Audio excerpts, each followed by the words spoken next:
Welcome! Today, I am going to share with you 5 delicious uses for fried chicken. Number 1. Fried chicken sandwich.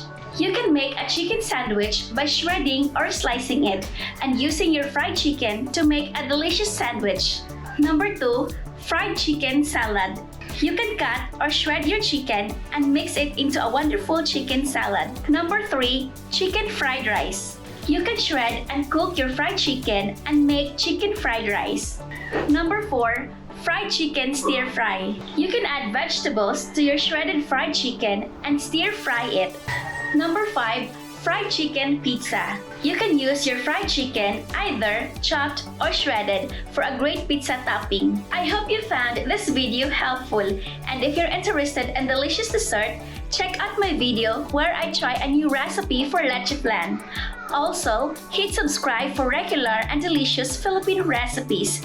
Thanks for watching and have a great day!